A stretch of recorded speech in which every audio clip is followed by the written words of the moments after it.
हमेशा से विवादों में रहा इजराइल और फिलिस्तीन का मुद्दा एक बार फिर से गर्मा गया है। इजराइल में यहूदियों की आबादी काफी ज्यादा है। आज दुनिया के नक्शे में इजराइल एक यहूदी देश माना जाता है, मगर एक वक्त था जब यहूदी दुनिया में सबसे ज्यादा प्रताड़ित समुदायों में से एक था। हिटलर ने भी यहूदियों पर काफी जुल्म ढाए थे। अपने ऊपर दुनिया भर में हो रहे अत्याचारों से तंग आकर बहुत सारे यहूदियों ने अपने लिए एक अलग देश की मांग रखी थी। इसके लिए यहूदियों ने उस समय के फिलिस्तीन में शरण लेनी शुरू की। जिस समय यहूदी फिलिस्तीन में शरण ले रहे थे, उस वक्त वहां फिलिस्तीन क्राउन का शासन था। उस दौरान फिलिस्तीन में यहूदियों के लिए एक अलग देश की मांग काफी बढ़ गई। उस समय के स्थानीय अरब लोग इस बात से नाखुश थे कि उनकी जमीन पर यहूदियों के लिए एक अलग देश क्यों बनाया जाए। अरब और यहूदियों का विवाद अंग्रेजों के हाथ से निकलकर यूएनओ के पास चला गया। दोनों के बीच के विवाद का ये हल निकला कि बेलफोर डिक्लेरेशन के तहत इजराइल देश को बनाने की अनुमति दी गई। 14 मई 1948 को इजराइल विश्व के नक्शे पर अस्तित्व में आ गया, जहां 48% भूभाग फिलिस्तीन को दिया गया और 44% भाग नए बने इजराइल के हिस्से में आया, जबकि 8% यरूशलेम का हिस्सा यूएनओ ने अपने कंट्रोल में रखा। मगर यरूशलेम को लेकर अरब लोगों ने विवाद छेड़ दिया। अब लोगों का कहना है कि यरूशलेम पर उनका अधिकार होना चाहिए, क्योंकि इस्लाम के 3 पवित्र स्थानों में से एक अल अक्सा मस्जिद वहीं पर स्थित है। जब 6 अरब देशों ने हमला कर दिया था इजराइल पर, अरब देशों के लोग एक नए देश इजराइल के बनने से नाखुश थे।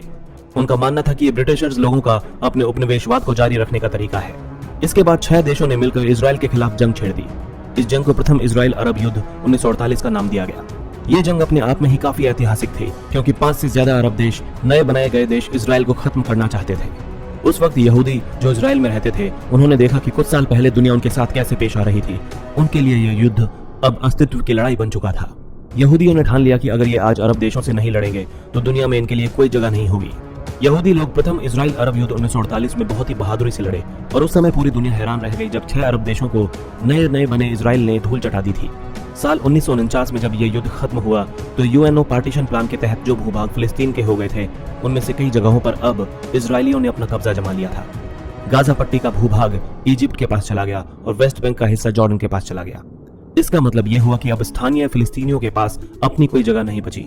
7 लाख फिलिस्तीनियों को अपना घर छोड़ने पर मजबूर होना पड़ा और रिफ्यूजी बनकर अरब देशों में शरण लेनी पड़ी। इस पलायन को 1948 का फिलिस्तीनी पलायन कहा जाता है। साल 1967 में एक बार फिर इजराइल और अरब देशों के बीच 6 दिन की जंग छिड़ी। इसे द्वितीय इजराइल अरब युद्ध कहा गया। इस बार इजराइल का आक्रमण इतना तेज था कि उसने इजिप्ट के कब्जे वाली गाजा पट्टी के साथ साथ इजिप्ट प्रायद्वीप के बड़े बड़े भूभागों पर भी कब्जा कर लिया था। दोस्तों, अगर आपको हमारा वीडियो अच्छा लगा तो प्लीज लाइक करें, शेयर करें और कमेंट करें। और हमारे चैनल अगर वीडियो इन्फॉर्मेटिव लगी हो तो लाइक कीजिए और इसी तरह की मजीद वीडियो देखने के लिए हमारे चैनल सब्सक्राइब करें।